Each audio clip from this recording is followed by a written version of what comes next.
Hello everyone, welcome back to my channel. Today I'm going to show you how I do my acrylic nails at home.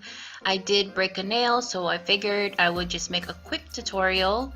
First I'm going to take this nail file and I'm just going to file down my nails because I'm going to do kind of a coffin shape, and because my nails are square right now, I'm just filing them down so that they can be shaped a little bit closer to what I'm going with. And then I'm going to take this nail buffer. I will link all of the supplies and everything in the description box below. So I'm just going to take that buffer and I'm going to buff the shine off of my natural nails, because like always when you're trying to adhere something to something else, shiny does not stick to shiny.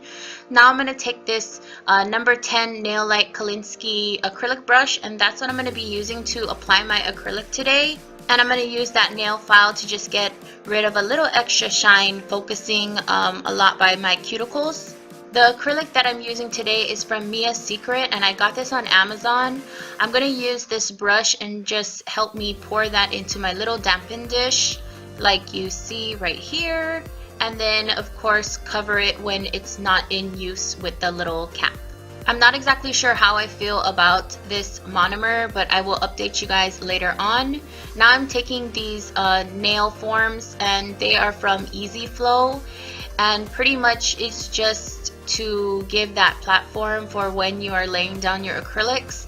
So this is how you apply it. You just stick it under your nail, and then you're gonna pinch the front of the sticker first to kind of get that round shape that you want under your nail, and then you just adhere the back part of the sticker to your actual finger.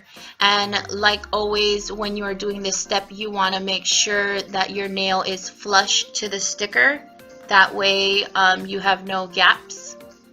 And then I'm going to go ahead and take off any extra moisture that was on my nails. I didn't film it, but I did prime my nails. I'll link everything in the description box like I said. And then this is the acrylic powder that I'm going in with today. It is the Cover Beige, and it's by the same brand. I'm not exactly sure how I feel about this acrylic monomer and polymer. It was pretty hard to work with. Usually when I do my acrylics, I'm able to like do it in one shot, just one big bead, but for this one I did have to work like a little at a time, because it just didn't dry as fast as my usual acrylic monomer and polymer set. So yeah, you guys can see that I'm trying to build it up step by step. It took me a lot longer than I anticipated to do my nails, and that was kind of the reason why.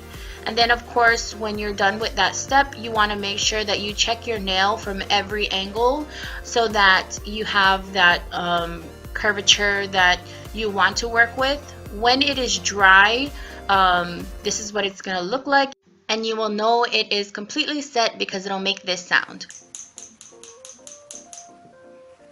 So now that that is all set, I am going to take off that nail form, and that's what you will be left with. Now I'm going to go back with that file and I'm just going to buff it out. I did have a nail file, like a nail drill. You can see it in the bottom left corner. I thought I was going to need it, but most days I just stick with my usual nail file. I feel like I just have more control, and if you are a professional nail tech and you actually went to school for nail techs, then you know that they prefer using a nail file versus a electric nail file. And then I'm just gonna go in with that buffer and smooth it all out. And I went off camera to do the rest because it just took too long. I usually do a gel top coat, but I did not have it because I got rid of it when I moved. So I'm just going in with this top coat from CND. It's the super shiny high shine top coat, and I put 2 coats of that. And that is how I do my nails, you guys. I hope you guys enjoyed. I did go to school for nail tech, so I'm a little bit more educated. But yeah, I hope you guys subscribe and join my little ohana, and I'll see you in my next video. Aloha!